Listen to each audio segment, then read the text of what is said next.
All right. Anyway, check out Pat and the crew from Texas A&M tomorrow. Back here on the Rich Eisen Show. We're here on the ESPN radio feed, if you will, presented by Progressive Insurance. 6 wins in a row for the Houston Texans. Once upon a time, 0-3, and now the real deal. Getting set to take on the Raiders. Back here on the Rich Eisen Show, let's welcome the Houston Texans head coach, Demeco Ryans. How you doing, Coach? Hey, Rich, doing fantastic, man. Great to be on again with you. Thank you very much, and I can confirm you're doing fantastic. I can confirm it. How does this feel to you? I mean, you've taken teams to the playoffs before, and you've taken them into the playoffs and won playoff games before. How does this one feel to you right now, Coach? Yeah, I mean, each one has its own little beauty within it, right? And I really love this one because of how we started. It's just so reflective of like life, right? You can start down, things aren't going well, you got a lot of problems, it's not looking great, but it's about how you keep battling, how do you keep pushing through like whatever adversity you face. And I'm so proud of this team. For a lot of people would say we were down and out, no chance of making it, and here we are, playing meaningful games in December with an opportunity to make it. So this one feels very special. What do you draw on when your team is 0-3? Like, what do you draw upon as a head coach in that instance? Yeah, I go back to the film, right? A lot of people can tell you who you are and what you're not doing and what you can't do, but I look at the film and I look at who we were playing, how we were playing, what actually happened in the game. And when I look back at those first 3 games, it's simply like 1 or 2 plays.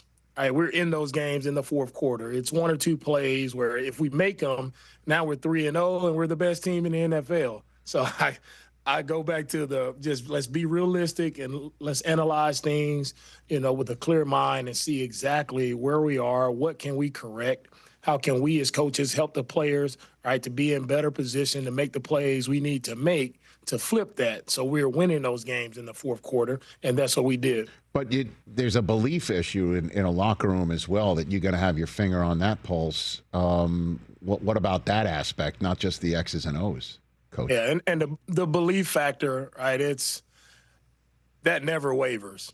Right, for me, we put so much work in, and I saw the team that we had in training camp. I saw the guys we had on our team, and that belief in what they're capable of doing and what we can do collectively as a team, that never wavered because I know we have the right men in our locker room, right? Guys who've been there with me before in our previous 2 years, and we found a way. So I know we have the right leaders, we got the right guys, so the belief never leaves me. That's why I put in all the work I put in, and I truly believe, and I know truly that, God has his hand on our team as well. Well, I mean, take me to week 10 now, or I'll take you to week 10 now.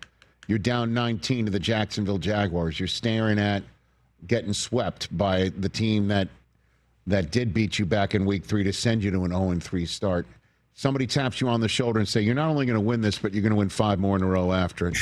What do you say to that person, Coach? Thanks for keeping it positive. I love it. Oh, right? Man, I truly believe, Rich, you have to have a positive mindset, man, no matter how bad it looks. And that game will always be I think that's the focal point of our season. That's the turning point, so to speak, where, we have our backup quarterback in, Davis Mills, and without Davis, making such an inspirational comeback in that game and leading us to victory, I don't know where our season would be right now. So that is the turning point for our season, and it's all credit to Davis and what he was capable of doing. Yeah, I mean, because we're all grasping at straws from our positions, talking about quarterback play and what makes for quality quarterbacks in this league and how you have to have an excellent backup. Your former place of business in San Francisco having an opportunity to make a deep run like you now because of what Mac Jones did there with Brock Purdy out and Davis Mills while C.J. Stroud is out, keeps your ship more than afloat. And then you see Phillip Rivers in your division now, and you might be seeing old man Rivers at the end of the season in a must-have game for you. And neck up, you need it. Neck down, maybe less so, right? I mean, I'm trying to figure that part out. What about your perspective? Yeah, for me, Coach? Rich, I think it's the neck up part. You can never underestimate that. Like playing quarterback, you truly, you have to make great decisions. Like, and that's truly what it comes down to. Like when you have a quarterback, backup quarterback who can come in and not feel like, they're trying to outshine the starter so they can take over the role. Like that's not what you need. That's not the mentality. You need to come in and manage the game properly, just make great decisions with the football and understand who you have around you as a backup quarterback. It's not on you to go and per se win the game. It's on you to make sure you're distributing the football to your playmakers, right, who can go therefore and make the plays we need to make. And when you have your backup quarterback in as well, you also have to run the ball really well. And I think that's what San Fran has done, with McCaffrey. When Mac was in, they ran the ball well. They stayed on schedule. You try to win those third downs, keep it in third and manageable, and you don't turn the ball over. All right, and that's one thing that Davis did a great job of. He only had one turnover while he was at the helm starting for us, and that allowed us to go and play complementary football. We can rely on our special teams to flip the field. We can rely on our defense to make plays, right, to get us in favorable field position for the offense. So it's about playing team football when you do have that backup quarterback in and not trying to come in and be the hero and put the team on your back. It's just do what you need to do to be a part of the win. We don't have to win because of you. We just have to win collectively as a team. And your quarterback, you got him back. He's been terrific since he's returned. And I'm wondering what you're seeing out of C.J. Stroud. Is he playing the best ball you've seen him play yet right now, do you think? To me, right now, I think he's playing at such an elite level, and it is the best that I've seen him, over the span of these 3 weeks, just seeing him come back and seeing how he's grown, right, like each week. I think it was beneficial for him to actually sit those 3 weeks and just watch the team, right, and watch how we won games and watch how we just played together. Right, the quarterback didn't have to do something magical. It's just about running the offense efficiently, playing clean, having great command of the offense, and that's where I see him right now. He's been steady. He's been calm in the moment, very confident demeanor, how he's handled himself just in practice on the sidelines. I feel like also we have a new offense, right, that he had to kind of get used to, and I think right now he's at a really good point where he feels as comfortable as he's felt within the scheme and what we're doing. And, he understands what it takes to win games, and that's what he's doing for us. And he's making some absolutely incredible plays, especially on some of the third downs when he's able to escape the pocket, utilize his athletic ability to move, not to run, but to keep his eyes downfield and to find Nico Collins, to find Dalton Schultz on third downs and also in the red zone. It's been phenomenal to watch him just grow as a quarterback, as a leader. And he's really helping our entire team, right, with the confidence that you need at this part of the season. Like when you're trying to make this run into the playoffs, you have to feel confident as a team. Like the defense needs to feel that the offense can make plays to win a game. They can go score points to win games. The offense needs to feel the defense. They're able to get critical stops, right? Special teams is able to show up and make plays. Like I feel like right now at this moment, we're playing really great team football, and that's what we need. We need to be our best right now, and that's where we are. Well, that's the way it looks from my couch. And from my couch, I'm scared for the opposing quarterbacks you're playing, to be honest with you. I'm sitting in the safety of my living room, and I'm like a horror movie watching through my fingers, watching your defense go, do what it does. I'm wondering, do you ever sit around saying, I'm glad I never had a coach against something like that? Seriously, Yeah. It's crazy. No doubt. What I'm saying. Man, we have some phenomenal guys on defense, like the effort, the physicality that they play with. I mean, Will Anderson, Jalen Petrie, Azeez Al-Shaair, Kamari Lassiter, our corner. He's probably one of our most physical players, like pound for pound on our team. Like he brings it. I've never seen a corner tackle like Kamari Lassiter tackles. And then you try to throw the ball over his head, he can go and intercept it as well. And then you have the all-pro Derek Stingley, who doesn't get many opportunities, but seems like when people do go his way, he finds a way to make a play. Then we got Kalen Bullock, just playing center field in the back there. If you throw the ball up, he's liable to take it away. So we have studs at each level of our defense, and these guys are hungry to be the best, in the league, and they're showing that each and every week. They have a lot to prove. They are a very prideful group, and it's really fun. It's easy to coach these guys, right? Because they can coach each other up, and it's really truly a player-led group. And it's easy and it's fun to sit back and watch them play on game day. I'm so curious. Please walk me through the moment where I imagine you in a film session after Will Anderson sacked Josh Allen by looping back twice, right? Looping once and then coming and getting him the second time. What was the film? You showed that to the group, I imagine, right?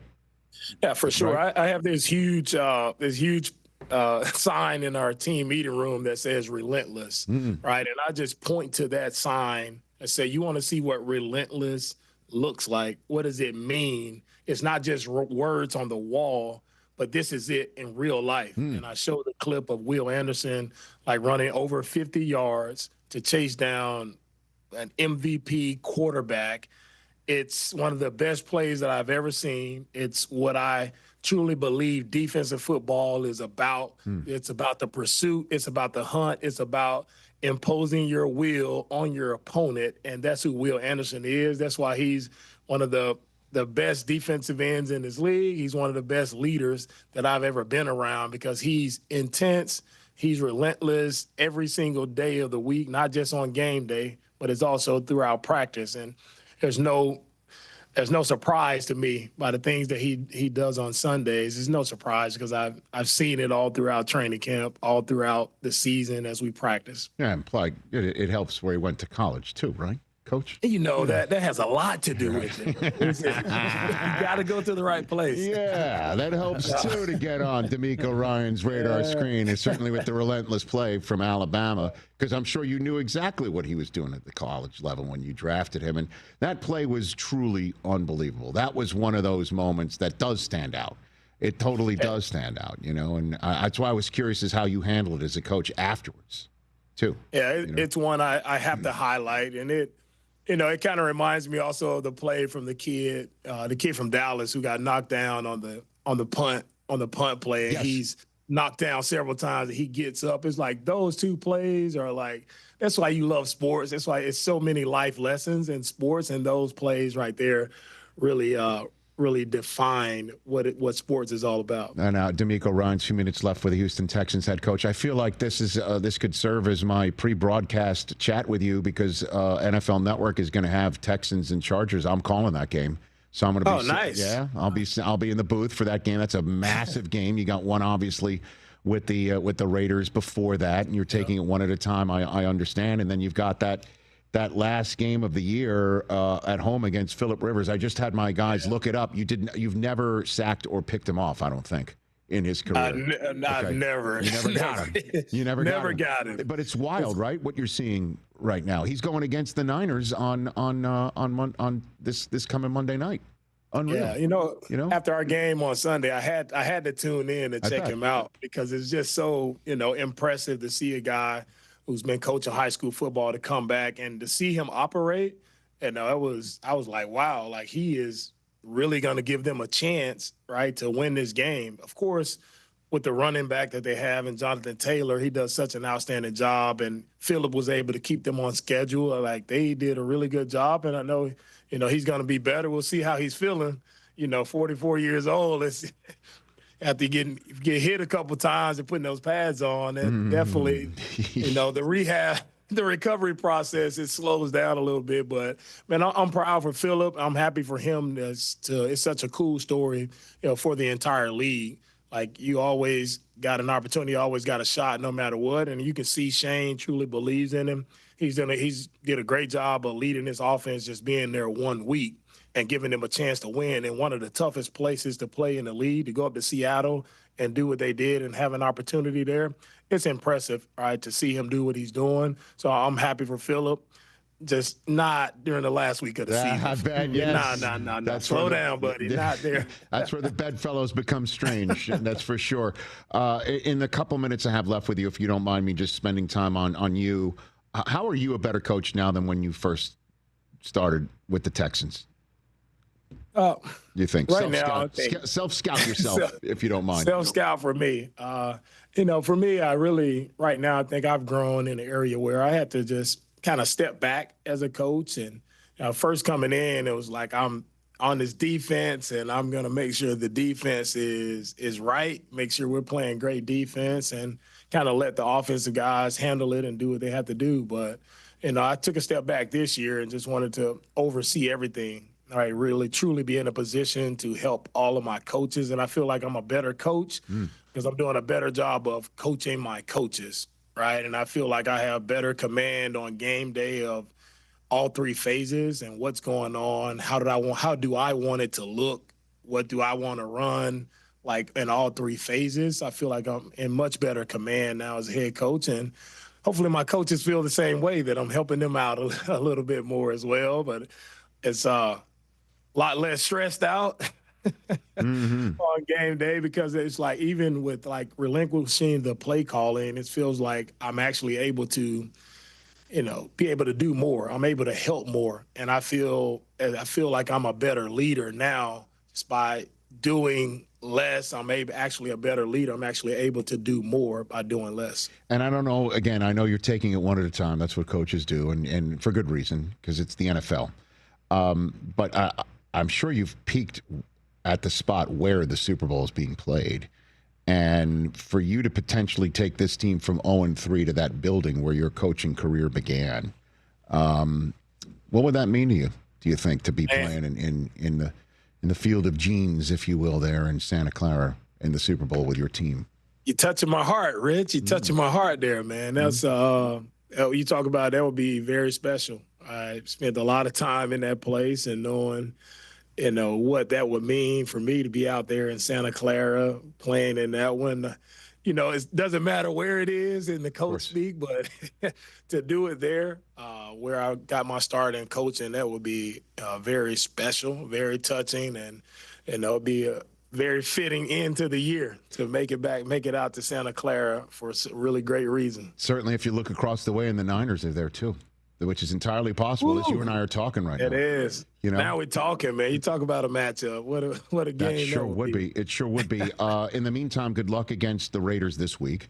I'll be zooming with you next week whenever you're ready to talk about the Chargers game on that Saturday. I'll be calling that, and then we'll see how things work out the rest of the way. But congrats on where you currently stand. I appreciate it.